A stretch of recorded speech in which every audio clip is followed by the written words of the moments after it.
Welcome, everyone, to the fifth episode of the Rafid Hoda Podcast, which was started recently. Today we have a special episode. I'm joined by my uncle, Shuja Hoda, who's a psychotherapist, not a psychologist. And we are going to be talking about mental health, which is a bit topic, of course. And if you've been following me for a while, you know that it's an important topic for me. And I also like to talk about it. So we have several things today that we're going to touch on. Things like depression, anxiety, having a different kind of brain. You know, if you maybe think that you might have something called ADHD, which is very popular for a while, at least in social media, autism, dyslexia, whatever it might be. How are brains different? How has the brain evolved over time? Why do we do things that we don't want to do, but we still do it anyway? So we're going to want to go into those things. But first, we're going to start with an introduction.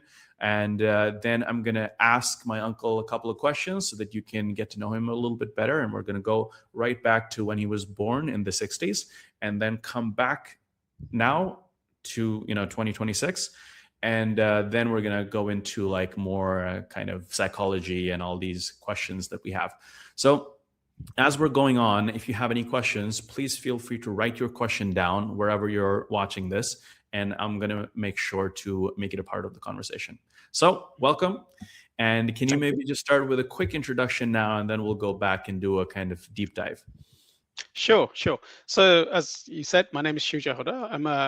I'm currently working as a psychotherapist in the National Hospital for Neurology and Neurosurgery in London. And I work on a ward which has patients admitted for 4 weeks for a problem called functional neurological disorder. Yeah. So they don't have a brain issue, but they have a body issue. Yeah, so they present as a stroke, as Parkinson's, as MS, as various kinds of problems, but it's not due to their damage to the brain. It's about their reaction to stressful events over the years. So we do a 4-week program where I am the psychotherapist. I have a physiotherapist and an occupational therapist, and we form a team with some nurses and doctors as well, but they don't directly get involved. So we involve in a program where we try to fix them. So yeah, easier said than done. But yeah, it's such a new topic that's come into um, um, people looking at it and working on it, and it's being recognized. Yeah, um, sure. So I work there, and I've been doing that since 2021, but I'm a psychotherapist since 2010. So I've been doing it for a long time. I studied masters in CBT for 2 years, 2008 to 2010, and then I'm qualified. Yeah. All right. Yeah. Yeah. Awesome. That's a great place to start. And now I want to go back. And let's go back to when you were born. Can you try to paint a picture of where the world was? Where were you born? Which area? And yes, give us a sense of that time. Yeah. So I was born the year and the month England won the World Cup for the only time ever. So it was probably celebrated a lot in England, but probably in India nobody knew about it. So I was born in a small town. I mean, it's a capital city, but it's a small town of Patna, which is in Bihar, in my mother's house, my parents' house. And my father was a inspector of factories. So when I was born, after a year or so, he moved to England to study further. So he wanted to be a nuclear scientist. So he came to England and studied in one of the London universities, nuclear physics. And he probably missed his family. So he called my mum and me over.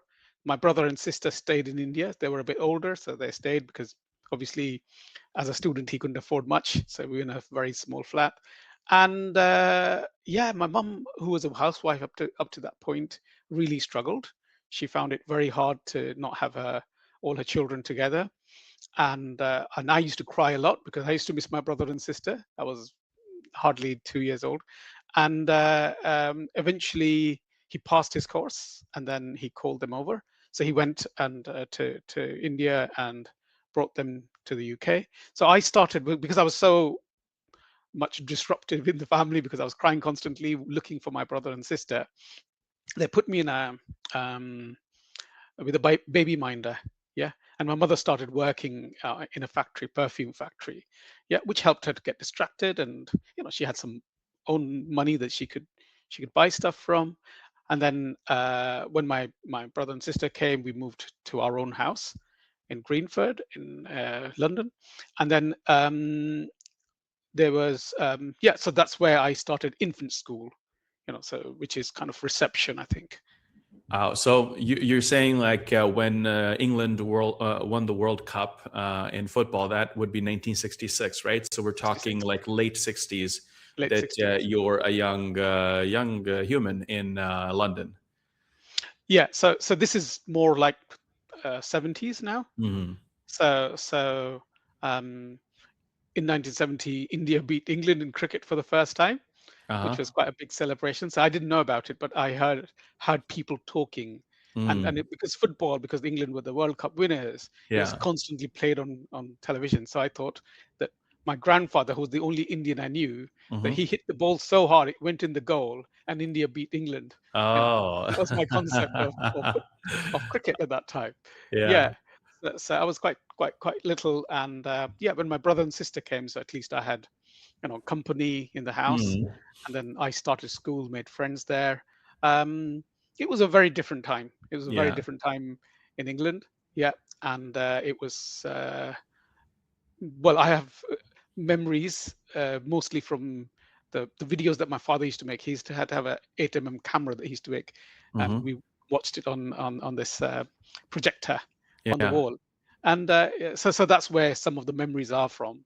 And Right. from what I could see, I was quite a naughty child. I would jump around in the videos and try to catch the camera.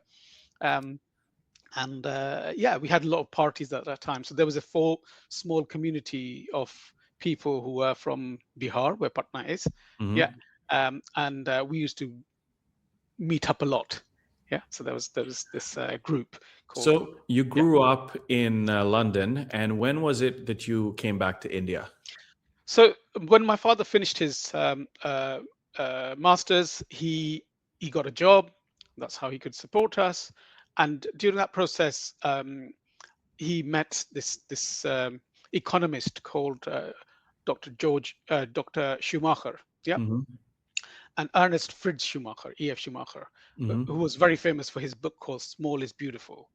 And in the conversation where they had, because my father went there to become a nuclear scientist, and his ideas were different, and this guy's talking about Gandhian philosophy, about small is powerful and beautiful. And he convinced my father that uh, India should be more appropriate technology. And that's why my father went back to India. So we all went to this other very famous town of Varanasi, or Banaras, as better known as, with quite holy city. And that's where I went my first class, started school.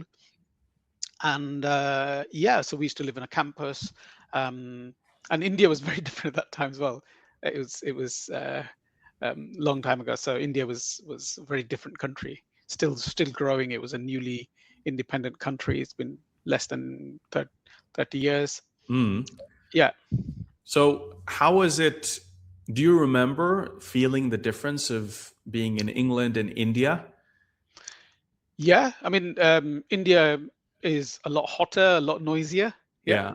But socially, I mean, like when I was in England, apart from school friends, I didn't know many people outside. It was just me and my siblings. We used to play together, cycle outside. Um, but when I came to India, we were like living in a community. Mm. So there's lots of children, and we go out and we play the whole day, and we're flying kites and playing marbles and doing all kinds of stuff. And it was socially very different. Yeah. Yeah. Initially, I struggled with the language because nobody could understand my English, Mm. and I had to my Hindi or Urdu was very accented, so people struggled to understand that. So I used to feel quite a bit lonely. But Yeah. as you know, once you make friends and you start to pick up the language very well, yeah, I knew the language anyway, but I just started speaking a bit better. So yeah, that was very different for me. Mm. And lots of family. I mean, everywhere we went, any time we went back to Patna to my grandparents' house, there'll be so many people would come and visit us, and it'd Mm. be quite exciting. So you liked that community feeling that you had in Oh, India definitely. more? Yeah. Mm. Yeah, definitely. I mean, it was so much more kind of social, and I got a lot more attention, which was quite good because I was the Mm. youngest in the family, so I Yeah. got a lot more attention, which was quite nice. Mm. And where did you spend your teenage years? Was it in England or India? So after year four, when I was in Mhm. year four, my father decided to move to Lucknow. Okay. So Lucknow was the capital city of the state. It's a beautiful town full of parks. Mm. So I think one of his decisions was he went there as a youngster when he was training to become inspector of factories, and Mhm. he heard the language. The Urdu was so beautiful that he Mm. said, "Some point I'll come with my family here. I want my Mm. kids to speak this kind of language." So unfortunately, we never picked up that language, but we moved to Lucknow, where he set up his own institute. And so I spent like all my schooling there, and studied at university Oh, there as wow. well. And take us to your teenage years, because Hmm. the teenage years, the early ones, is when you start becoming a person, and life starts becoming maybe harder than when you were a kid, when you're just thinking about playing and having fun. So what type of struggles did you have growing up? Anything you want to share from that time? Any Sure. insecurities or anything like that? Because I Yeah. know we have a pretty young audience too, a lot of people from like high school or young college. Is there anything you want to mention there that Yeah, you remember? absolutely, absolutely. I mean, one of the biggest things was both my father and my brother were geniuses. They were Mm, very good at maths and physics and engineering and stuff, and I was nothing like that. So there was a lot of pressure, especially from my father, to study maths and physics and chemistry, and he would ask me, because he was abroad a lot, so he used to still work in England, uh, um, in different projects, for his institute, bring in funding and stuff. So most of the time he was away, um, doing all of that, and then um, when he used to come back, he'd always say, "Shuja, bring your book," and I would be panicky. I would absolutely be terrified. And he'd look at my book and he would ask me questions, and I would go completely dumbfounded. I didn't have, and he would get angry with me that, well, you're such a stupid boy. You can't even, and because my brother was top of the class, he was obviously yeah. very good at. So he was the top of That's the my class. dad, by the way, his Yeah, brother. there you go. Yeah. So he knew his life was sorted. My Mm, brother's life was sorted. He's going to be an engineer. He's so good. Yeah. But I think my parents were a bit concerned. My mother supported me a lot in yeah. that. So when we moved to Lucknow, we moved to an area where it was quite an empty. So there was houses, sporadic houses. So there was a Mm, lot of plots of land. So we used to play cricket there. mhm, So I made quite a few friends who were about my age, who were still my friends. And I used to sneak out of the house. And if my father was like, "I'll delay it so much, I'll come back very late." Yeah. mm, So that, he's gone to bed, and I used to get told off about that. Yeah. yeah. So I had in studies, I had a self-esteem issue. I was still in the top set. Yeah. I Mm, was doing okay in maths and science, mhm. but yeah, for some reason I had that anxiety about, and that impression that I was not good enough. Yeah, because I was comparing myself to my. And I think that's one of the things that I Oh, think all of us can identify with a little bit at sure, least. And it's one sure. of the things a lot of people, like younger people in India, for example, that follow me, they say that there's an insane pressure from parents that you have to succeed in this very narrow Mhm. academic sense of getting, and not even in all subjects, but specifically in the math, physics, and chemistry subjects in order. Sure. And so So that yeah. there's only two choices in India. You either become Mm. an engineer or doctor. Yeah. Yeah. So that's the only thing given to you. And Yeah. if you're really poor at studies, then the Yeah. parents give up and say, "Oh, you go into commerce or whatever, and you Yeah. study that." And I don't know what you'll do, So that was still the case back then, as it is today. Yeah, of Yeah. course, yeah, sure. And so you obviously took a very different path. Hmm. And Hmm. so tell us a little bit about that journey. When was it that you Sure. felt that first that you wanted? Yeah. Yeah, so I still persisted and I studied maths. So I Hmm. did mathematics, physics, and chemistry for my A levels. Didn't do very well, but I still got into university to study maths and statistics and economics. I don't know why economics. I thought my father didn't know much about economics, so I'll study that. Mm. Even though he had a lot more idea, he was very good at economics as well. Yeah. Um, so I failed my first year in maths. Yeah. So I was Mm. very social, from right as I said, I used to be outside most of the time. I used Hmm. to much closer to my friends' parents than to my parents. So I used to be outside most of the time. So I was very social. So when I went to university from a very Catholic boys' school, which was like everything was the cane. You were caned for even looking outside the class. So what happened was I was um, yeah, university when I first got freedom, it was real freedom. You didn't go in, or I went in the class, gave my attendance, sneaked out, and then I was with my friends, and especially meeting girls for the first time. It was really exciting. So we had a group called Rainbow, where there was 7 boys, 7 girls, and we kind of really made a cultural group, and we were part of the cultural. It was quite a niche thing because obviously India, you understand, that is very kind of, I mean, in those days it was very different. Boys can't talk to girls. It was completely taboo. So we were the first one that introduced that, it's okay. We would just sit in botany because there was nobody was from botany. So we sit, none of the professors could pick it up. So we used to sit there and chat and go to the canteen and have samosas and enjoy ourselves. And yeah, so when it came to exams, I really struggled because I hadn't studied, I hadn't prepared very well. You know, Missed most of my lectures, and maths is not that easy. You have to keep practicing. So I failed my maths exam, and I was absolutely gutted. Because it was quite embarrassing. In Mm. India, everybody, even at graduation level, if you fail, you stay in the same class. So all your friends have gone to second year, you're still in the first year, and it's quite and my parents were very upset with me, and it was quite difficult. And then eventually, I started going to class. I initially felt quite embarrassed going, but I went and made an effort. And then there was in my new class, there was a boy who was studying psychology. So he's doing maths, statistics, and psychology. So I started hanging out with him, quite kind of. We became friends, and he he took me to his psychology class because he needed subjects to do experiments, and I really loved those. And then I went to Delhi and bought this Hildegard Atkinson's Introduction to Psychology, an amazing book. And I read that, and I said, "Oh, I want to give up maths. I want to be a psychologist." Yeah. So I sat for an exam for Masters of Psychology in clinical psychology, and just preparing through that book. And out of 250 odd people who sat the exam, I came fifth. So I got Wow. admission. Yeah, I got admission in psychology.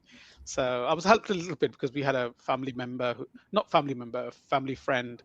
Um, her, their daughter was teaching. She was a teacher, so she gave me a little bit lessons, and yeah, so I got into psychology that way. That's awesome. And I think for people listening that are maybe a little bit in the same boat as you, but more on the younger Mm. side and also in high school, university, is there Mhm. any advice you'd like to give that person that maybe doesn't want to go into engineering or Sure. medicine? Sure. How do There's you so approach many. I it? mean, I hope now in India people realize, because a lot of my younger cousins are in psychology now. They're Mm. studying psychology in India. They're um, doing other courses, and now some of them are qualified and doing stuff. So in India, it's beginning because India was mostly like any mental health problems, go to your local temple or mosque or within the family. You don't talk about it. But now it's beginning, especially in the bigger cities. There are a lot of good institutes, and people are starting to recognize psychology and psychotherapy as an option. Mm.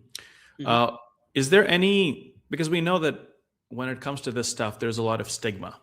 mental health, Mm-hmm. psychology, anything, like you're Yeah. labeled as like, oh, you want to deal with crazy people, and Mm. why don't you want to? Did you face anything like that from family members or friends or anyone? Not personally, because Mhm. living in England, it was very different.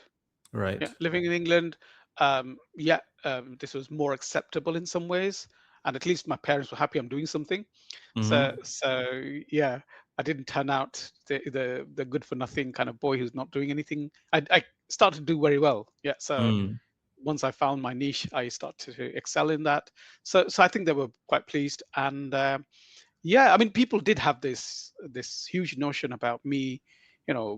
How do you deal with this? All these crazy people. I said, no, the Mm. people like you and me. We Yeah. all have problems, and absolutely, Mm. it's normal uh, because life is stressful. So of course, people react to it with more stress placed on them, and that makes them struggle. Mm. Awesome. So Sure. I think that's pretty good background. I Mm. feel like I know you better myself. And Thank you. maybe we come a little bit closer to now and to tell us a little bit more about like because you see patients, right?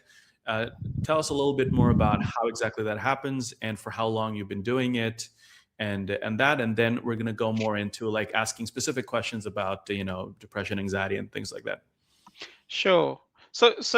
When I first came to the UK, to London, I came to see my uncle who was going to have a triple heart bypass, and this was his third one. So he thought, I'm going to die, and my kids who were very little at that time, they're going to be left. So he said, "Oh, Shuja is the spare boy." I was just finished my psychology. He said, "Come over here, and just in case." So I came here. I said, "Oh, wow, going to London, lots of memories, childhood memories from there." So I came to London, and for a year we were just not doing much. But he used to work in a hospital, so I used to go and help him in the hospital. He was a OT, and there was a Mauritian guy coming, so he used to talk Hindi. So he had a good relationship with my uncle. So he said, "Oh, why doesn't your nephew do mental health nursing? That's one way to get into the country." So I said, okay, yeah, if I can get into the country, I can study here. So I initially did mental health nursing.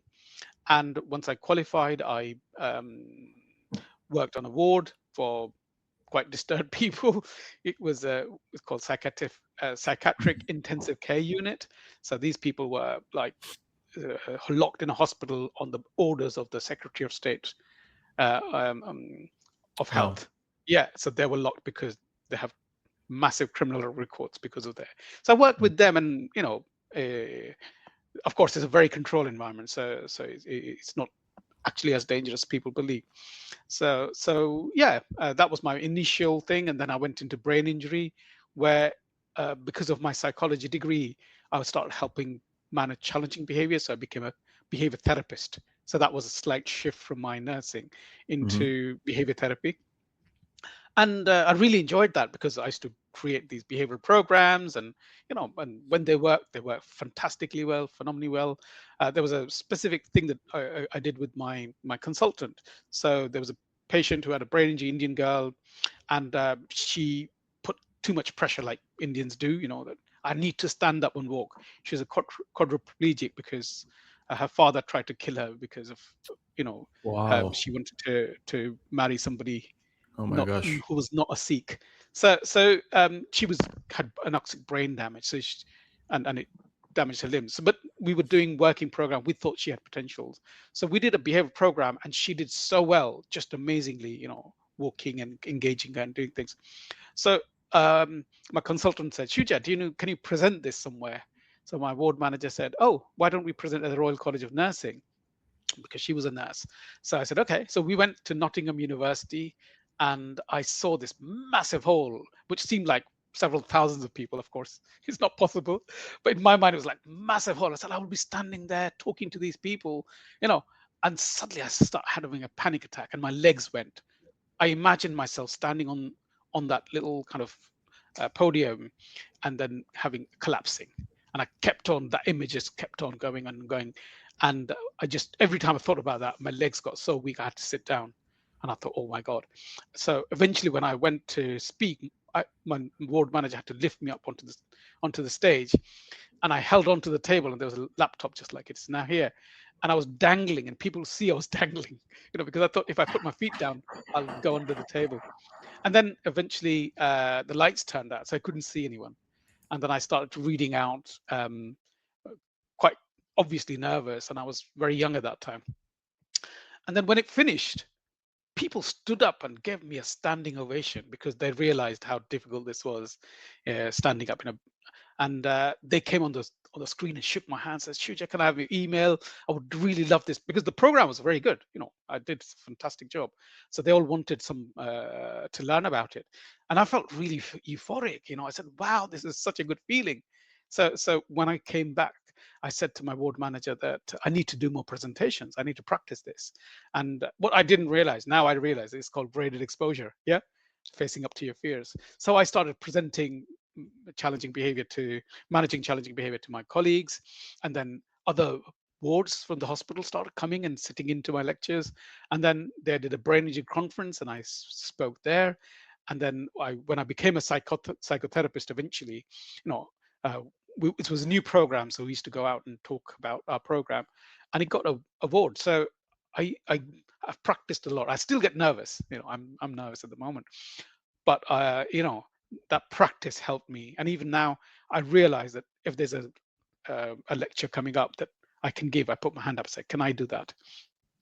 Sure.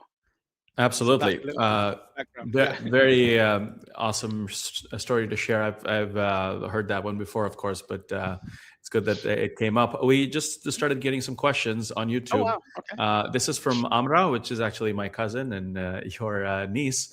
Amra, you have a great question, and we're actually going to get to that a little bit later. I've made a note of that.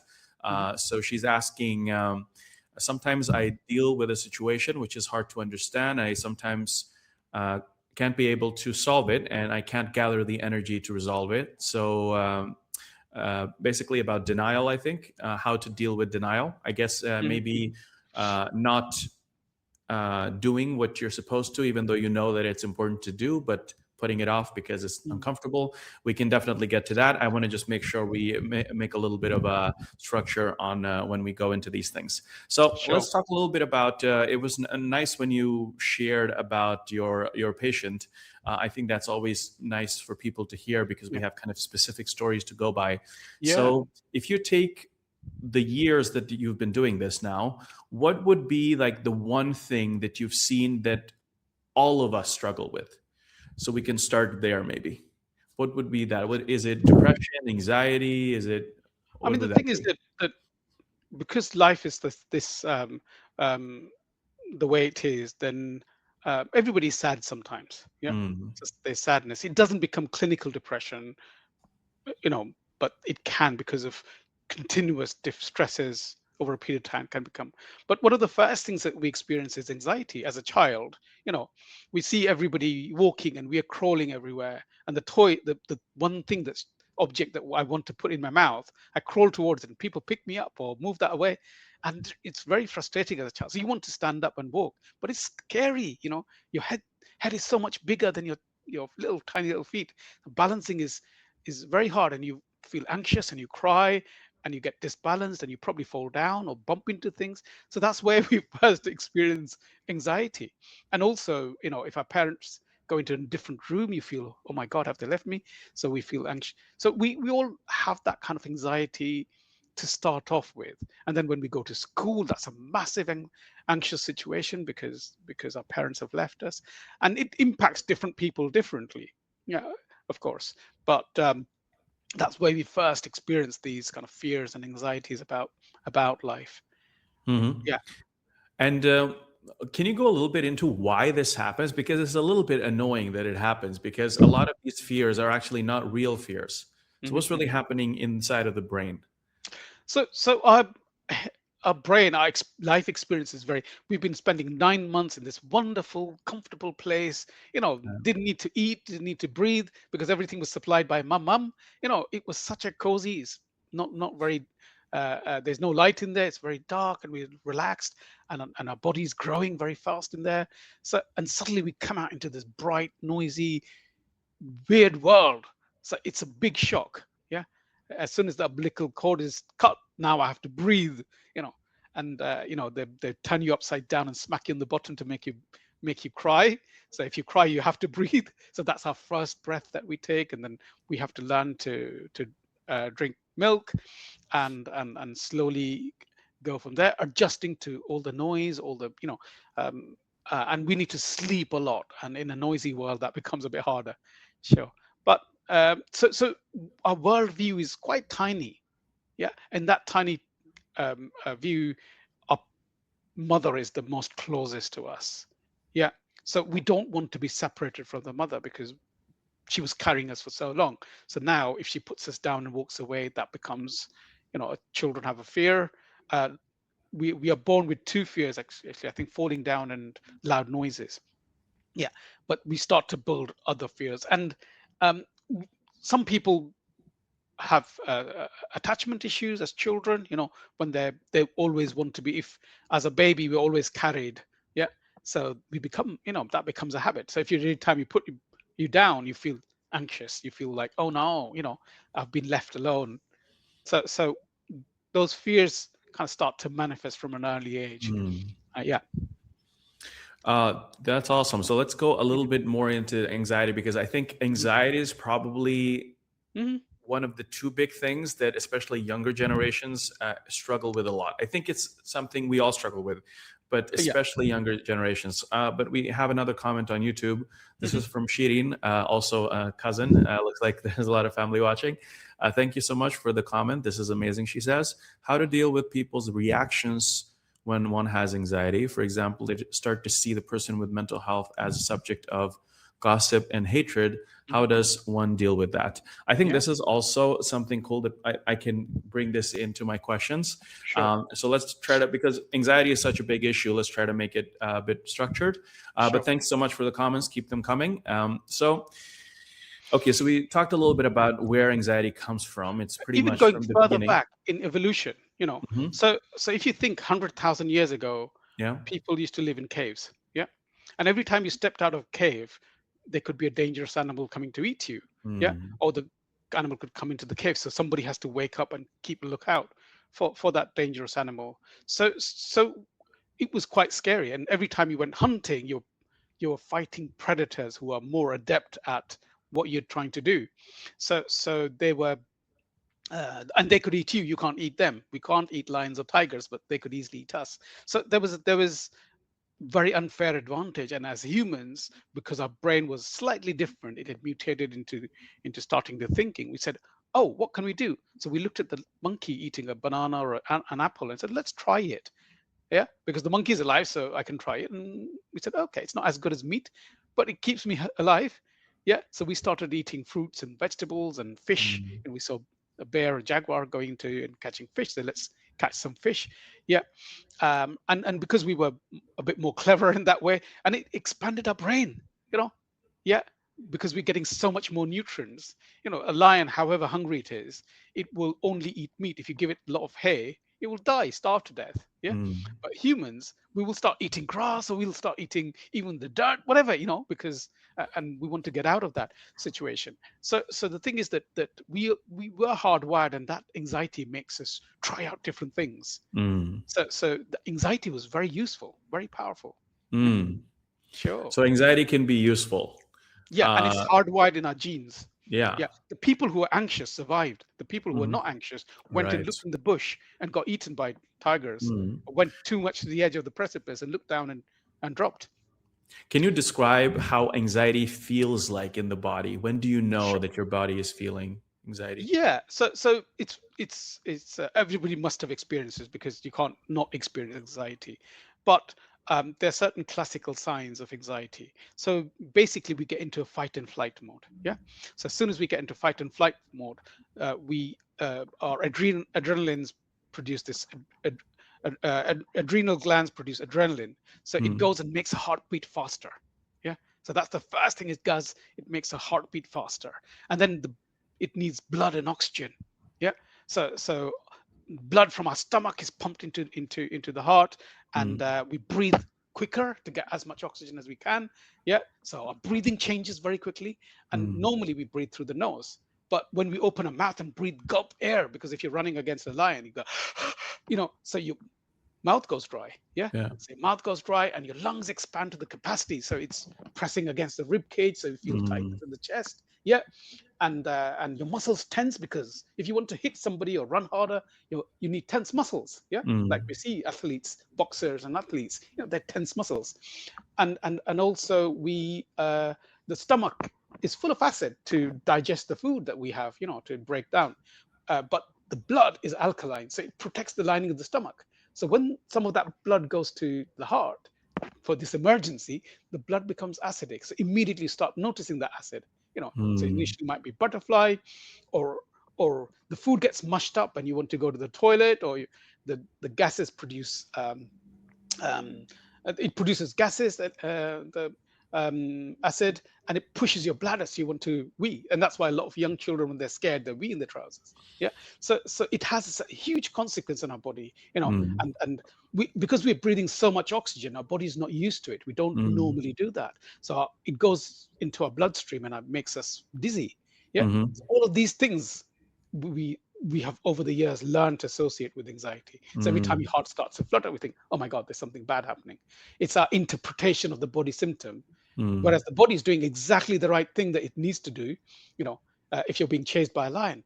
But when the lion is not real, when it's imaginary lion, I have a live YouTube, that becomes the lion. So my heart's beating very fast. My mouth's a bit dry. I'm sweating. Yeah, because my body's producing heat with all the energy exchange. So I'm sweating, and my muscles are a bit tense. Yeah. Yeah.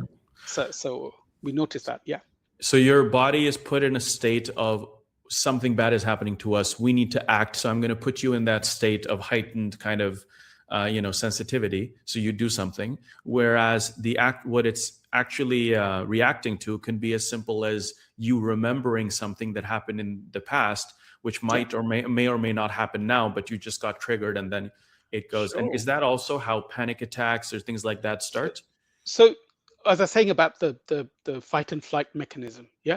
So what happens is when we have this whole kind of, because like I had in that presentation, my legs start to go. I start creating thoughts about it. What if I can never stand? Oh my God, that would be terrible. So I start going into the future, and then I think, oh, has that happened to me before?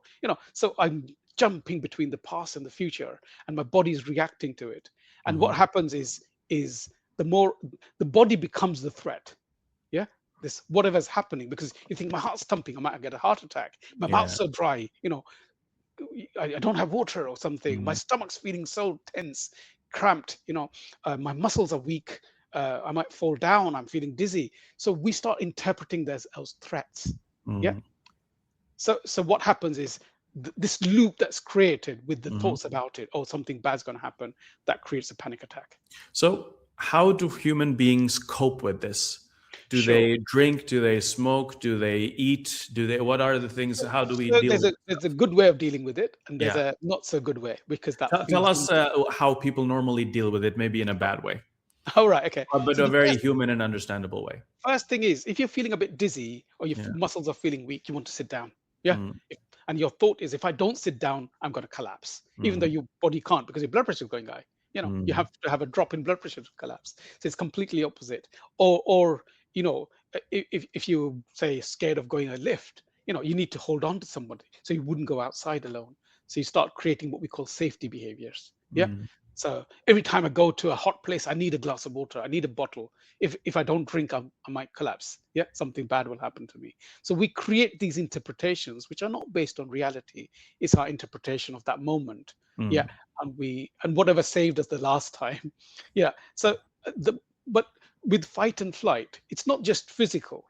A flight response could be, again, drinking alcohol or taking drugs. Yeah. So you're feeling so threatened, your father's just died or mother's just died, you start drinking because you're feeling so. That's one way of dealing with it. And it helps you in the short term. So you think, oh, I'll do it again and again. Why does it help us in the short term? What exactly happens when you drink, when you take drugs, when you eat chocolate or whatever? So in a small kind of thing, with food, especially with food, because when we're relaxed, we are in a rest and digest situation. Mm, So after we had a hunting and we went out and we brought back this buffalo, we eat that and we rest, and all the blood goes back to the stomach, instead mm, of being to the heart. So when it goes to the stomach, we immediately start to relax. Yeah, mhm. it means I'm okay now. Yeah, Right. so that's why eating food helps you feel relaxed. Yeah, Mm. it means that threat is over in some way, and you do it Awesome. again and again and again, get into a eating habit.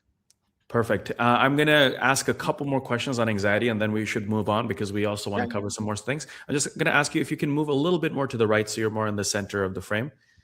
Uh, No, this way. the other way. There we go. Perfect. Yeah. Yeah, a little bit more. Yeah. Nice. Mhm. So Shirin says on YouTube, this is like a breath of fresh air. Thank you so much Mhm. for organizing this. Thank you so much for the wonderful Yeah. comment. Yeah. So, Go on. if you were to give people like a guide on how to handle anxiety, a Mhm. framework maybe, simple Sure. to implement, what would you say? Mm. So one of the first things I talk to my patients who are very anxious is, you're going into the kitchen, yeah, and you're just about cooking, like Indian food is fried onions. So you're frying some onions, just about to kind of, prepare this beautiful curry, Mm, and the fire alarm goes, yeah, yeah, because so there's a phone call. So you go on the phone call mm, and you forget about the onions because it's an important call, and they start to burn, and the fire alarm mm, goes, yeah. What's the first thing you do when the fire alarm goes? You check if there's a real fire. Yeah. The first thing you check, is there a real fire? mm, If your cupboards are on fire, everything's on fire, you jump out the window, run away and call the fire brigade. Yeah.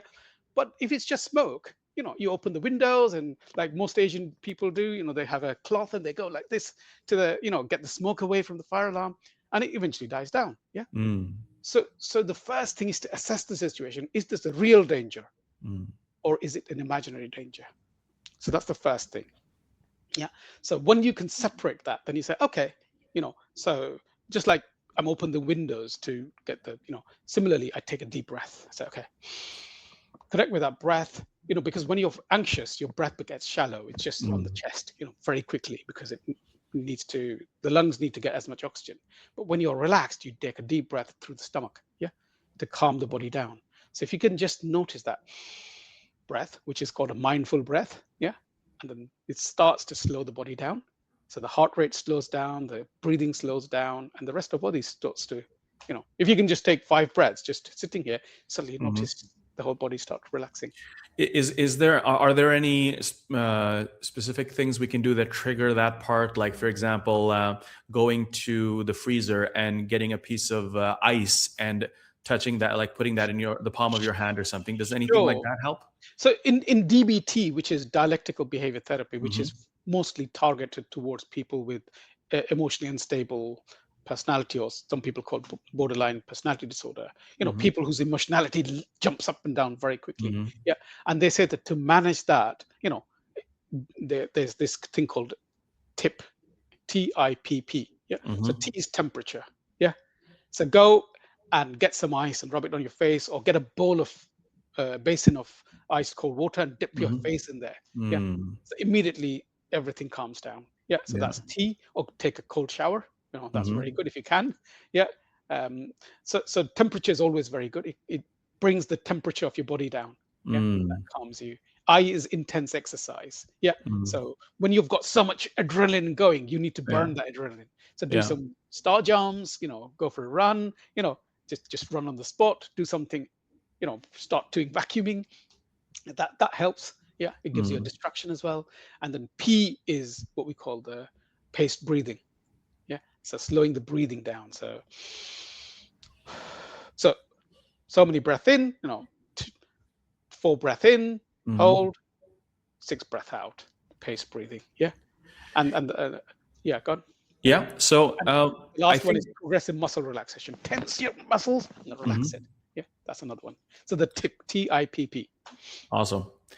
Is there, with people that have intense anxiety, and there are some people that deal with panic attacks on a daily basis, weekly Mm-hmm. basis, um, and I think panic attacks can pretty much feel almost exactly the same as a heart attack, also, right? It's very intense. You Yeah, feel like you're dying. sure. If someone listening to this is in that state and really dealing with that, what can they do to help themselves and how to seek help on that? Sure. First of all, I mean, what we do when we treat panic is do the opposite. Yeah. Mm, So if you think I'm going to have a heart attack, try it out. mm, Let's see what happens. So they do the opposite. Yeah. mm, So instead of sitting down or lying down because you don't want to put any intense pressure on your heart, get up mhm, and jump around and see what happens. Nothing mm, happens. Yeah. So you're contesting that belief because it's not about the body; it's about the right. belief. Yeah. So contesting that belief that Hmm. I'm going to die. Yeah. I'm going to collapse. Okay. Let's see if I just stand up and spin myself and see what happens. Would I Mm, collapse? Yeah. Yeah. So doing the opposite of what the panic is telling you to do, mm, and that dismisses that notion that, oh my God, you know, I thought I was going to die, but I'm actually nothing happened. Yeah. mm. So that's the first thing, is to challenge that belief, do the opposite. It's Are, extremely hard. It's easier said than yeah, done. yeah. Absolutely. So a therapist, go to a therapist, see a therapist, and they will make you do these things. Yeah, absolutely. So I think that's quite a bit on anxiety. I certainly learned a lot of new things. Thank you for sharing that. So Okay. next big thing I think that pretty much everyone deals with or has are attached to someone, a loved one that also deals with it, is depression. Mhm, mhm. Big topic, and I think like because I've dealt with this myself, maybe I'm sure you have too in some way. Um, Sure. I think the first thing that happens with depression is that you kind of feel that something is off, and then days go by, weeks go by, in some cases months or years go by, and you just kind of find yourself feeling like a different person. Everything is kind of different. And so I think what I struggled with, because I had my first real bout of depression at the age of 16, 17, I think, in high school. Mhm, And it was very difficult for me to distinguish between, like, am I just feeling low energy? Am I being lazy? Versus, is there something real happening? mhm, So, to anyone watching right now where they think something might be wrong, what mhm. are the telltale signs of being in depression versus maybe just feeling sad for a little bit of time? Sure. So the clinical depression is that there's a score called PHQ-9. Yeah. So if you look it up, PHQ-9, it has 9 symptoms. Yeah. So it starts off with feeling down, depressed, hopeless, disinterested in doing activities that you usually do. You know, um, your appetite has changed, so either overeating or undereating. Your energy levels are down, your sleep is disturbed. So it's got these 9 questions. Obviously, the last question is about suicidality, thoughts of suicidality. So if you score 5 over 5, that means that you might be depressed. But of course, I mean, but if you score over 10, then you means you've got mild depression. Yeah. So that's a clinical way of diagnosing depression. Mm. If it goes up to beyond 15 and 20, then it's severe depression at 20. Yeah. It goes up to 27. So the higher that score is, that means that you are, yeah. And you have to be like that for quite a few months. Yeah. So feeling that way for a longer period, not just one intense period, like in a day, but it goes for a longer period. Yeah. Can you describe a healthy brain versus a depressed brain? What is really the big difference there? So I mean, in neurobiological terms, that it's not reuptaking the serotonin. So Mm, serotonin is a chemical that makes us engage with things. Yeah. And once we have reduced serotonin, that's where that's why they give you serotonin reuptake inhibitors, SSRIs, like sertraline or escitalopram, or whatever. Sorry, um, all these medications. I'm not a doctor, so I don't know all these, but and there's certain kind of other receptors that work also, nortriptyline.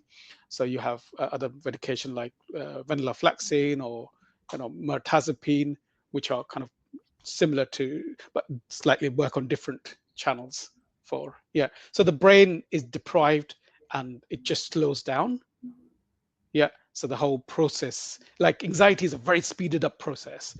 Depression is a very slowed down. So all the body slows down, your energy levels are down, so you're not in that state.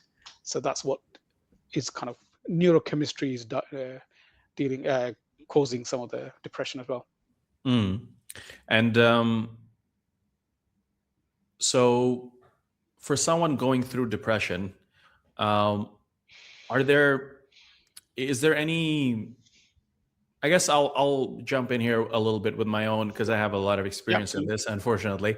Mm-hmm. But for me, I basically went from just being a normal kid, doing schoolwork and having fun and being active and everything, and then it felt like almost suddenly, but maybe more of a transition over a couple of weeks, where I just lost interest in life. Like just it was like oh, you have this exam coming up. Oh, aren't you gonna, because you have to get the highest grade. I'm like, for what?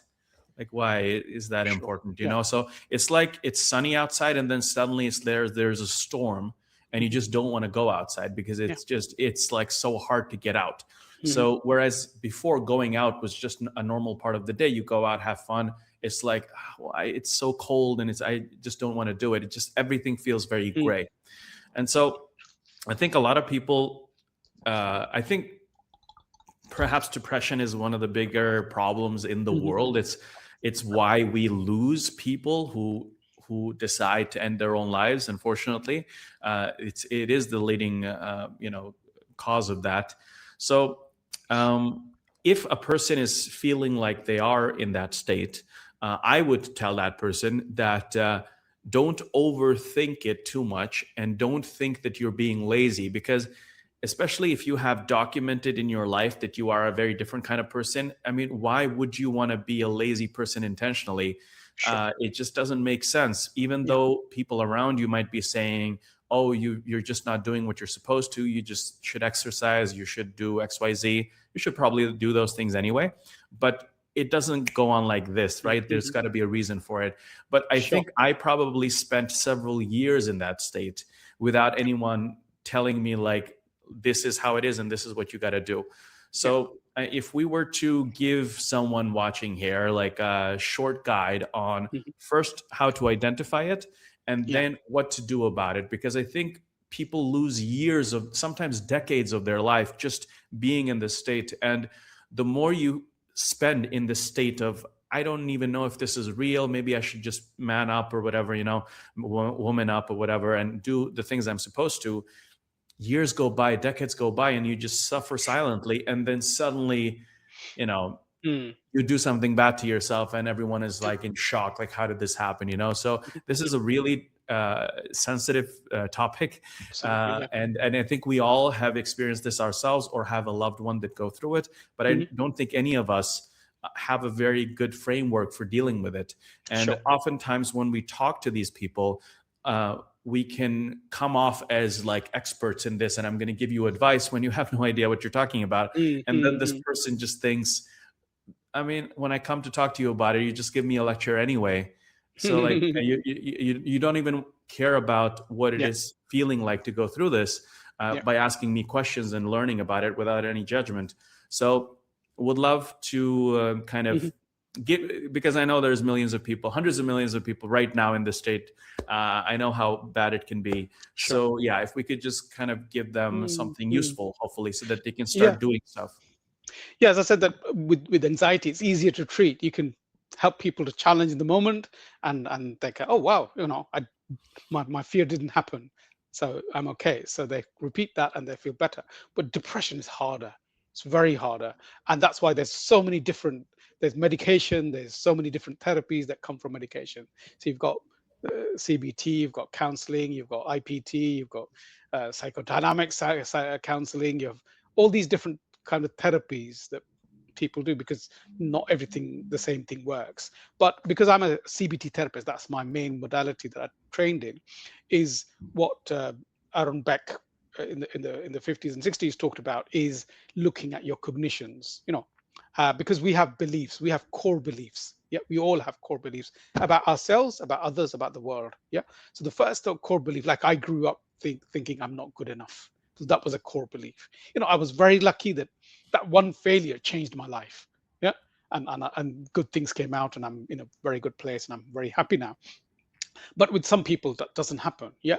So if they have a core belief, I'm not good enough, I'm a failure, so they stop doing less and less and less, and then life becomes, it just starts to kind of prove they're proving that belief, that negative belief that I'm not good enough, I'm not useful, I'm somehow unlovable because the parents needed to work when they were kids, put them in a crash or something, and you think my parents don't love me anymore. So as you grow up believing that, then you create that lens that you see the world through, which we call the mental filter. So seeing the world through that lens, you can't see any other perspective. Yeah, you can't see because you're constantly ticking. Oh, again, see, I was a failure here, I was a failure here. Pass something. Oh, that was too easy. Anybody could have done it. Dismiss it. Yeah. So we kind of get stuck in this dialogue in our head that I'm not good enough, I'm failure, I'm broken, defective. If somebody's slightly disabled in some way, then they say, oh, I'm defective, I'm weak. Yeah. So those kind of core beliefs about ourselves, other people are better than me, the world is not a good place, because people tease you, or you're not fitting in. So these core beliefs is, and the first thing is that you look at those core beliefs and you say, is there an alternative way to look at it?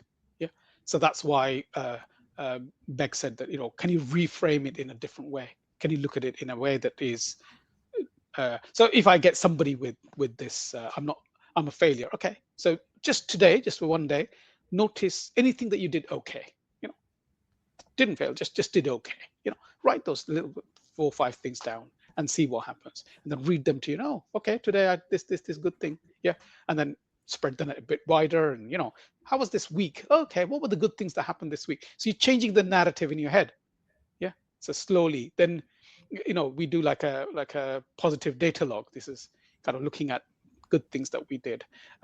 But now there's a new school which says that before doing all the cognitive, because your brain is already tired, your brain doesn't want to engage in all of this. So they said what you start with is behavioral activation. So instead of changing the brain, change the body. Yeah. So get up and do something. So you start off with, say, you don't want to go out, don't want to do anything. Okay, just open the window for 5 minutes and just look outside. Take a gulp of fresh air. Yeah. Just for 5 minutes. Yeah. So you see other people. What can you see? Okay. And then do 6 minutes, 7 minutes, and then start to go outside the door and look at outside and step outside to the garden or something and look at out and see what you can see. So you're changing that narrative. You're lessening that story that's going on in your brain and replacing it with other things which are okay. Yeah. So what you do, and of course, I would always recommend to go to a therapist because I'm one of those. Yeah. Go to your therapist and speak to them about it, and they can give you what to do, what would be helpful. So what we call is a activity sheet. Yeah. So what are the times when you feel worst? What are you doing? I'm lying in my bed and thinking about things. Okay. Can you get up and read a book? Can you go and watch a movie? Can you call a friend? Yeah. Can you go and just wash the dishes or clean something or step out? So you just start to bring in activity. And once your activity starts, the story starts changing in your head anyway. Yeah, I think I found that to be very helpful, and it's because when you're constantly just in your brain, and I think in the modern world we're programmed to be constantly in our brains, and Sure. we have this illusion that whatever is going on in our brain is mapping to reality exactly, but it's just kind of like a hallucination or a simulation that you're running in your brain that is always wrong, but it's just about being less wrong over time. And you got to get out of that and do anything that reduces thinking, and especially overthinking, and just doing.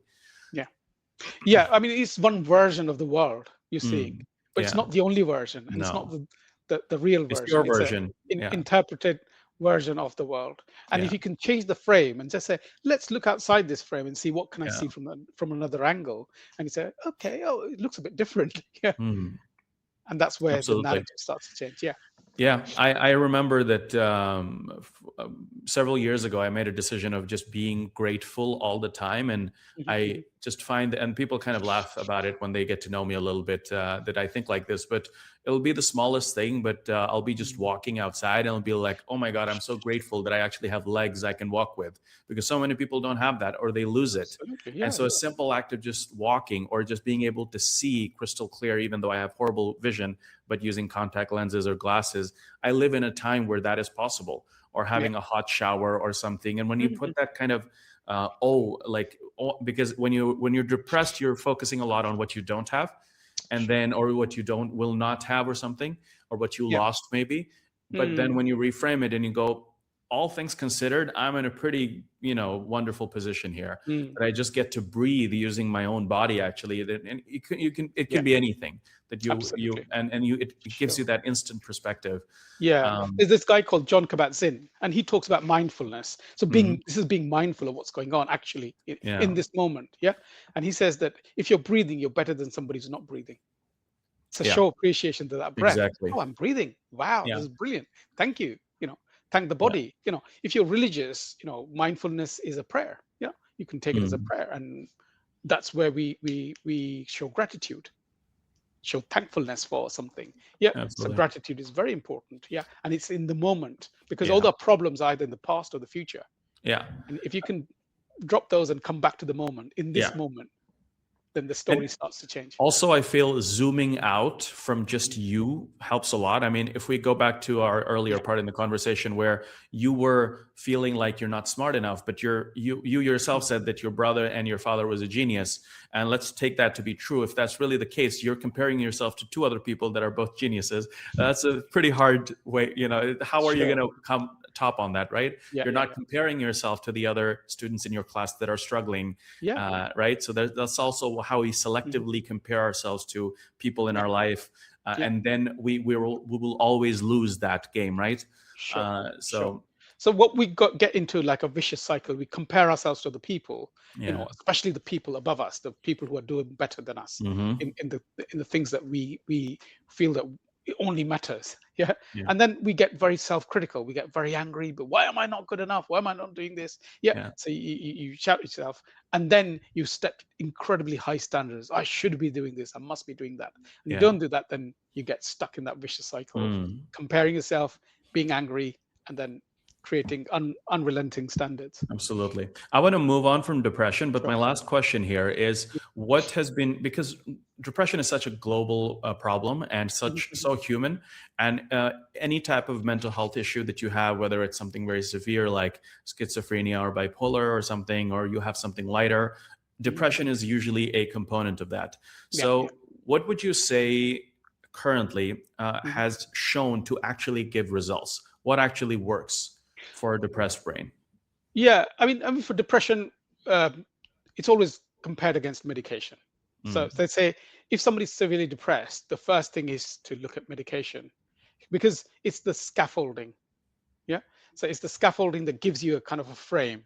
And then you can build, once the person is slightly out of that depression because of the mhm, serotonin that's giving it a better kind of, process in the brain, then you can start engaging in therapy. So a mm, combination of therapy and the medication helps you get out of that. mm, So that's usually the first line of treatment.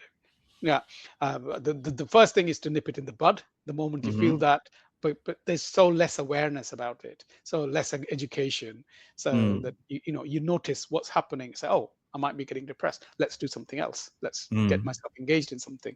Yeah, what are your values? Engaging with your values and working towards something that you can do rather than things you can't do. Absolutely. Mhm, Let's mhm. bring in a question here before we move on, because Yeah, Shireen had sure. a question earlier where it says, how to deal with people's reactions to when one has anxiety. I'll generalize that to anxiety, depression as well. For Yeah, yeah. example, they start to see the person with mental health as a subject of gossip and hatred. Mhm, How mhm, does one mhm. deal with that? The Sure. way that I understand this, just to kind of rephrase it a little bit, I guess, is if you are identified as a person who has mental health issues, I guess people can start Mm. talking about you in a negative way. So, Mhm. how does that person going through that deal with that? Any advice or thoughts on that? Sure, sure. And again, in mindfulness, they said that you don't control other people. Yeah. The only person you control is yourself. Yeah. What Mm, other people are doing is their problem. Yeah. You are doing something. I'm doing something good for Shuja. So if I make that a project, that I'm going to work on Shuja and get him in a better place. Yeah. So instead of listening to what Rafid is saying about me or what Shirin is saying about me, I'm just focused on Shuja and say, okay, can I detached from other people's judgment, or yeah, because that's what we call mind reading. We're reading their mind and mm. interpreting it in our own negative way. Yeah, and I'll Mm. also add Mhm. my little take on that. Sure, I you have think, more experience in that, so I yeah, go mean, on. in some ways, I guess, but Yeah. what we're doing right now, is this thing that I'm doing personally for myself, because I know that when I was younger, especially, and much more lost than I am now, I would have loved something like this, right? Because Mhm. these are things that people, it's very hard to get quality information in this area, and you can end up just feeling very alone in it, maybe watching some YouTube videos or reading online, and it's sometimes that information is not that great. It's very difficult to talk to people about this. You can feel very alone. But I think what I found uh, the most useful here is that Mhm. anything that you do like this that isn't what everyone else does as well, like going to work and doing a job, earning money, coming back, is going to be seen as weird by Mhm. other people. Like, I'm sure family members watching this right now are talking about us. Mhm. And Mhm. I don't really care about that, but that's easier said than done. I've had some experience in this over time. But regardless of what they are saying, the alternative to that is them not even thinking about you. And anything that you do at some point, especially in the early days, will be seen as weird by other people Mhm. until it has become your thing. Mhm. So now people know in my family as well that I do this type of stuff, so they know to expect this. But for Mhm. you, it's going to be also, I guess, something new, because now Mhm. there's going to be videos with you here on Instagram and YouTube and stuff. It's going to be a new thing. And Sure. now when I meet people also, because I've been doing this for a couple of years, my audience is still pretty small, but people already say that I've been watching your videos and I've seen this, and they kind of feel like they've gotten this context on my life, even though we haven't been talking one to one. And it does feel a bit weird, but that's the price that you have to pay to just live your life, because otherwise you can Mhm. just be scared to do anything, right? I mean, Mm. because you could say something and it could offend another person, right? And so what, should you just stop talking altogether? I mean, part of being human is just doing things and not really knowing what you're doing and learning on the way. And in today's world, you're able to do it like this so that people can just watch in the hundreds or thousands. But I Mm. feel like you yourself, I feel like you said it right when you said that it's out of your control, and you Mhm. have to make a decision, like, this is what I feel like is right for my life to do right now, and I know that I'm going to get people talking Mhm. about me. And that could also be you being more open about your mental health struggles, and Yeah. you got to be okay being labeled that person who is XYZ. And Yeah. because on a day-to-day basis, all they're doing is just talking, and talking doesn't lead to anything.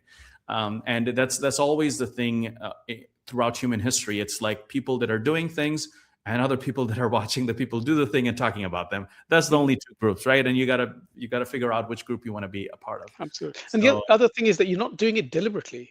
yeah. If it was in your control, you would have changed it. Yeah. You would Yeah. have been doing normal things that people expect you to do. It's Mhm. happening because either neurobiology or your life experiences, or the way you see yourself, or the way other people react, Mm. responding to their reaction. So you're not doing it deliberately. Yeah.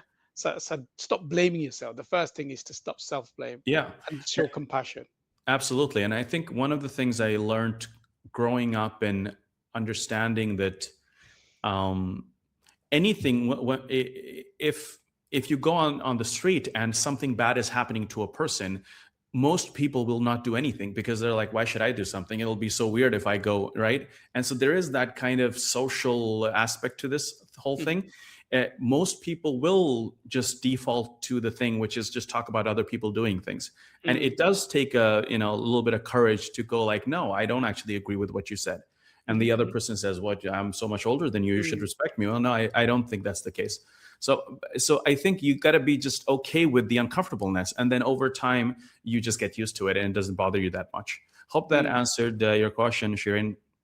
And then I also, before we go, maybe we should we're getting some more stuff here. Amra also asked earlier about the dealing with a situation where let's see, let me read it again. Sometimes I deal with a situation which is hard to understand, and I sometimes can't solve it, and I can't gather the energy to resolve it. So I wanted to ask how to deal with denial. I guess maybe this is more like, if I'm understanding it right, um, something is very hard to deal with, and I don't want to deal with it. Mhm. How do you? Because I think everyone can. Yeah. I've gone through this. I go through this Sure. every day. How do Yeah. you deal with hard things and things that are maybe Mm. uncomfortable that you got to deal with? Sure. So the first thing is to seek support. If you yourself can't deal with it, absolutely ask other people who you think on your team, people that are close to you who can help you. Ask for their help. Never try to do it by yourself. you know because they will be happy to help. Unfortunately, with Indian families, they take over and overdo it, but they need to help you to do it yourself. Yeah. So ask for help. Also, if there's a hard task, to chunk it down into smaller tasks. Take the easiest task, get that out of the way, then the other task, get that out of the way. So you're already halfway through. Yeah. As I say, that you don't climb Mount Everest in one go. You go to base camp first. Yeah. Before you can replenish and then go to the next camp and next. There are 5 camps. Yeah. So it's about kind of, okay, what's the first thing that I can just tackle about it? Because when you see Mount Everest, it's, oh, I have to climb that mountain. The whole thing is that you become obviously avoidant. It's too much. Yeah. And then you procrastinate because it's a difficult task. It's hard. So you start to kind of put it off, put it off, put it off. And the more you put it off, the bigger it gets. So the first thing is to say, what's the simplest thing off for this that I can just get through? Yeah. Yeah. Then you do that. And seeking support is absolutely essential. Don't do Absolutely it by agree with yourself. that. I would say the same two things. One more thing I'll Mm, add to that makes it just easier for me is mm, when you have something inside of your brain, it can be a little bit overwhelming dealing with mhm. it. What I try to do is brain dumping it into a notes application or Oh yeah. just using paper. Try to Mm, map out the thing and get mm. distance from the problem in your brain and Sure. on paper. And then when you look at it, you go, okay, this is something I can maybe do, Yeah. and you Yeah. can start that process. Just It don't helps you try to zoom keep it out. here. Yeah, Yeah, if you look at put it in paper and you're looking at it from a distance, it helps you zoom out. But otherwise, it's too close and it exactly. becomes overwhelming. So yeah. Absolutely. Hope Mhm. that answered your question, Amra, and let us know if you want to ask a follow up. Sabah says, another family member, thanks for joining, Sabah. Thoroughly enjoying this podcast. We hear about ADHD, ADD. Yeah, we're going to touch on that before we end now, the last part. As if the symptoms have become extremely common now. If it is becoming more and more common now, what's the reason? A very good thing, and we can use Mm, this to go into the new one. mhm.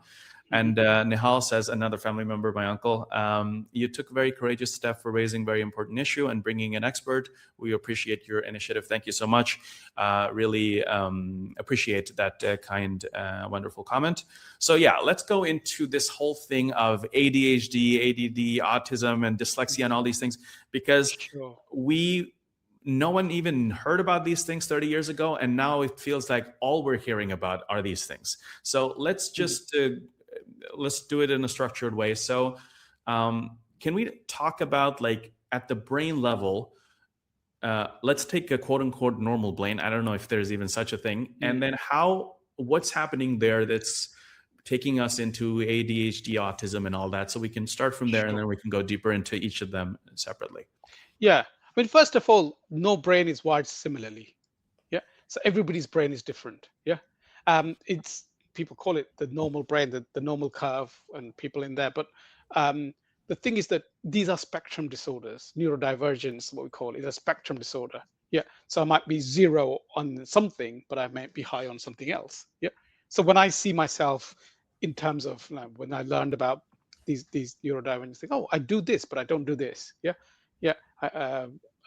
So it's more circular with different aspects of that, symptoms of that problem. So I'm very good at socializing, but I'm organized, or I arrange things in a certain way. So that's but it doesn't impact me. My life is okay. I can manage that. When you're slightly higher on more of the spectrums, then it starts to just seep into and with some people on the higher end of the spectrum, it can be even more. You don't know how to socialize properly, or you don't know, yeah, or your attention is deficit. I mean, there's something that that's changing how they call ADHD to vast, so varied attention brain. Yeah. Mm. And the thing is that I don't know if people like superheroes, but every superhero is actually a neurodivergent person. Yeah. Mm. So they have a superhero quality that they're very good at, but other things that they're really, like, if you see, say, Flash Gordon, he's got ADHD, or if you see Batman, he's probably got PTSD. He has PTSD, of course. He Mm. went through a massive trauma in his life. There's similar. I mean, all the superheroes are kind of new. I don't know if it was Invincibles. I think they brought these people, and they're all kind of neurodivergent and struggling with certain things, and so it was quite eye opening that okay, we all have specialities, we all have things Mm. that we're good at, yeah, and the things that we struggle at. But when we compare ourselves, then it becomes a big thing. I think because it's more talked about, Hmm. people are noticing these things a lot more. I get people who are in their 60s, 70s, never knew they had dyslexia. They got told off all the time. They couldn't, their spelling is awful and they couldn't read or write. But with, as we see in that fantastic film, Stars on Earth, by Amir Khan, is Hmm. that, you have an incredible ability to think outside the box, Mm. because we are all in, to be in the box. So the boy, in that film, he was thinking outside the box. They said that, like, Einstein, he could think outside the box and see the stars and planets and imagine himself. That becomes. But he was not very good at talking. Yeah, he struggled with that. Yeah, Mm. uh, people with ADHD might have attention deficit, but they have periods of intense focus that they can really work hard. People with, as I think it was you who told me that Bill Gates goes to certain universities and picks up the autistic children because they're Mm. fantastic, phenomenal at looking at patterns and coding. And I have a cousin here, and he said that somebody just said that I have ASD. I said, what do you mean? He said, am I autistic? I said, how do I know? So we talk. He's a computer genius, and he said, if I see a code on a different computer, immediately I can see where the code's wrong. Yeah, and I go and change it for colleagues. That's pattern matching. That's amazing Mm. pattern matching, which is a strength that you have. That's why you're so amazing in computers. Yeah. So we all have strengths in different areas, and people, yeah. So we can use it to our advantage, or we can beat ourselves about it. It's just Mm. being in the news a lot more. People are talking about it, especially the pandemic. I think a lot of people were on their own and they Yeah. started struggling or whatever. So it was talked about a lot more. But everybody's on the spectrum somewhere. Yeah. Mhm. So I think a lot of people were also on TikTok for hours, and you just Yeah. start, you're like, oh, that's so me, and then immediately the algorithm pushes you Sure. into that little corner of the world, and so that Absolutely. that can be maybe a little bit dangerous, where it's Mm. like over-diagnosed. But let's start with, Self-diagnosed. Yeah. yeah, exactly. So let's start with ADHD, because I think that's the thing that most people think that they have. Are there a couple of things, like what do you do if you're thinking, I struggle with these things, or I have these things, I might be ADHD. What do you do? Sure. So first of all, we look at how is it impacting your life? What's going Mm. on? What areas of your life is being impacted? So we're not treating ADHD because you aren't treat. It's not a disease that you have. Yeah, Mm. it's your brain is wired that way. So you find, okay, what are the areas that you think in your life is being impacted? Can we tweak that a little bit? Yeah. If you're struggling in focus because your attention deficit, okay, can we do it in small chunks? So we look at like chunking things. I say, do this, go off, and because I'm very good at playing video games. So you say, okay, I'll play my video games after I've done 5 minutes, 15 minutes, half an hour of this work that I need to do. Okay, give that as a reward to yourself. So chunking is very important in small bits rather than having one go at things. Um, yeah. What else about ADHD? I'm not very good at ADHD. It's something that Mm. I'm still kind of teaching myself, educating Yeah. myself. I th- That's one of the first things I look at. yeah, I think from a Mm, parent point of view, parents with kids that are perhaps like under the age of 20, let's say, I mm, think oftentimes they feel like their kids are not able to focus. I yeah. think that's a big one, where they can't sit still Mhm. and do a math problem for 15 minutes. Oh, Sure. too much less scatterbrain, that must be ADHD. So if you could speak a little bit about that, because I know that's Sure. something I deal with, because I teach kids, and Mhm. parents are constantly telling me that their kids are Mm. struggling with this. And when we were kids, we all read books, yeah, because we didn't have anything else, yeah. Yeah. So either we're playing outside or reading a book. So your ability to focus, and if I'm playing a cricket match, I need to focus on the ball. I need to kind of have that kind of ability. So I'm practicing my brain. But Mm. now, with TikTok and Insta Reels and Facebook or whatever, Yeah. it's very fast. Just The like brain, this. yeah, Yeah. absolutely, is constantly looking for new Yeah. things, and that's why you're not practiced. So one of the things would be to practice. So when I tell my clients, try reading a small paragraph every day, Mm. and then two paragraphs. Training your brain, like you train your body, is training your brain to focus a bit more and a bit more and a bit more. You won't be perfect. You won't be like, super focused, um, um, somebody else, but you can actually train it to be better than it is Mm.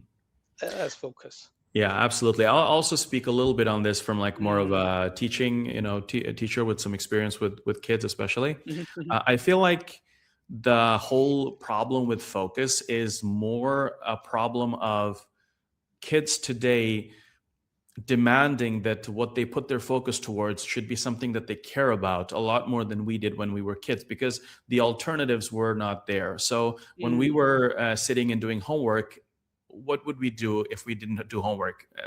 TV even wasn't always accessible to us. I mean, phones didn't exist in the way they do now. Netflix, like high quality streaming of anything that's ever created right there, that didn't exist. So you might as well Mhm, do your homework, right? So it's easier to be stuck on that math problem for mhm. 20 minutes versus 2 minutes. And I think for Sure, today, it's the hardest time in human history to grow up, I feel like, for kids, because sure. the alternatives are just like, engineered to keep your attention. And then your mother tells you to do your math homework for 10 minutes. So I think Sure. what I try to do is like, let's try to figure out something that you do care about. And once we do, and my focus now is like more kind of game development, basically, Mhm, right, or video or something like that.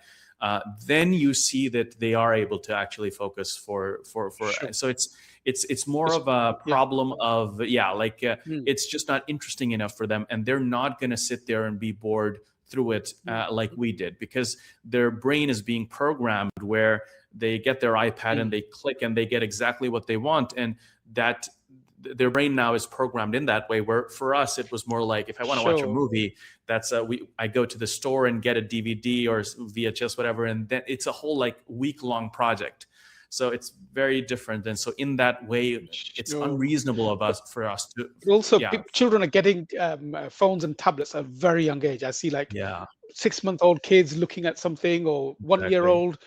yeah, They know how to click and how to move. Yeah, yeah, very quickly. So you're training them not to pay long attention, yeah, long time. exactly. Focused attention. So Mm. yeah, of course, when they grow up, that's all they know. Exactly. And I think this is part of a longer discussion, but like we're Sure. seeing this come up in parenting, but also teachers are struggling Mm. with this, because you're competing with the biggest companies in the world that have the smartest people in the world, uh, engineering everything on these magical devices so that you will spend as much of your time there as possible. Netflix is Mm. trying to get you not to sleep at 11 a.m., but at 3 a.m., so that you can binge Stranger Things, for example. And so Mm. it's how are you supposed to compete with that as a parent, right? Sure. So if you're watching this as a parent, you got to understand that these are very things are moving so fast now, and it's not as easy. To deal with this. So if you have a child that is kind of showing some signs of ADHD, it might very well be that it's something that where they're demanding that whatever they spend their time on is really something that they care about, Yeah. more so than classic ADHD. I mean, certainly something that does exist, but I think it's Mm. it's way overblown these days. Like I feel like every other person I talked to today feels like they have it. Yeah. So yeah. Definitely. Mm. Okay, so we also have. If we also can talk a little bit about autism spectrum disorder, what are some of the signs that your child might have that, or you might have that, to look for and what to do? Um, Sure. As I said, that it's a spectrum disorder. So we all on the spectrum somewhere. And it's a yeah. circular rather than a linear. Yeah. So Hmm. so some people are very good at talking, but not good at other things. Um, um, what are the kind of um, um, symptoms of um, ASD again? So everybody is different, and they all have their kind of spectrums that they're good at and spectrums that they struggle with. Yeah. Hmm. um, of course, with children are very high on all the spectrums, that becomes very difficult. Yeah. They might not be able to talk. We have a boy here, one of my cousins, his family friend. Their child is mute. I mean, he's not a child. He's almost like in late teens or 20s, early 20s. He's mute, completely mute. He Hmm. can't communicate, but he's a maths genius. He created an app for autistic children, and Wow. Google invited him over to come to England from India, Really? to come and work on this app and uh, create a pattern on it. He says no, I don't want to, Hmm. but he's very good at that. His master, his ability to focus on that one thing becomes Hmm. incredible. Yeah. So that's where it's the opposite in some ways of, you find that if you see children who've been diagnosed with autism, Hmm. they have hobbies which are very focused, like playing Lego or collecting stamps, or those the olden days, but hyper focused on one thing, but not on other things. Yeah. Sure. Yeah. Amra is asking, the term virtual autism is gaining attention. Does it reflect a Uh, real condition or is it a warning sign about our digital habits? Anything to say there? Virtual, I've never heard of that. That's a new thing. Yeah, I Probably, haven't heard of it I either. might need to I get. guess I guess what she's Mhm. talking about here more is that because like if a child was growing up 30 years ago, uh, they would not have access to a lot of the things they have today. So they would be spending a lot of their time on a playground versus pacified by an iPad 3 hours a day. So I think that is even quote unquote normal brains are being more kind of nudged into Mm. certain like spectrums, like more Sure, on sure. the spectrum because that you Mm. just you're there are I think making friends is much harder today for people than it was before, where it was just happening more naturally, where now people have a much more of a tendency to sit by themselves, consume content on a device, not connect as much with the other human Mm. beings. So I Yeah, think there that can also play yeah. a Hmm. No, no, yeah. absolutely. Yeah, Mm, absolutely. Sure. And if you believe that you have autism, then you start behaving some of the traits. yeah, So exactly. it could be that Mm, it's more learned than it's real. yeah. I think with any of these things, for me, what helps is that we're not talking about binary zeros and ones. We're talking about psychology. We're talking about like gray areas, and we're talking Mhm. about very difficult things to understand. But I think when you educate yourself on these different things and see, okay, I do show signs of these things, then if I did have something like that, how does a person who has that, how does their brain think differently? So for me, Mhm. I also am probably like more neurodivergent than not on that spectrum. And once I started learning about that, I understood that there are certain things that humans show that other humans maybe have an easier time picking up those things naturally Mhm. and then just acting accordingly. Like for example, if someone is crying near you, you probably want to sit next to them and console them, taking your right arm and stroke their Mhm. back or something. It'll make them feel better.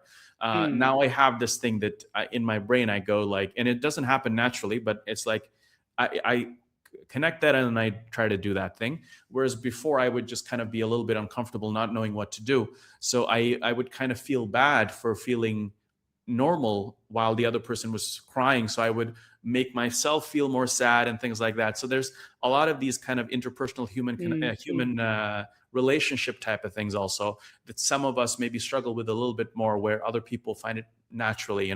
For a lot of people it's harder to keep eye contact while Mhm. talking or something Yeah. like that. So a lot of these things, it's as simple as these things. It's not something big and bad that's happening. It's like minor changes, and not understanding when you've maybe said something that's a little bit too direct. So another person's feeling might be hurt. So Mhm. you can say it in a more softer way, but really get your point across. So a lot of these things have, and of course with the focusing thing, some people I think have an easier time focusing for 10 hours on something they care about, and they're only thinking about their work all the time, versus other people that are able to kind of say like, I've turned my laptop off, now I can think about other things. So I think it's just these things, everyday things, that we are kind of slightly more there versus there, and the collection of those things get called ADHD or autism or Mhm. something like Mhm. that. Yeah. Okay. Mm.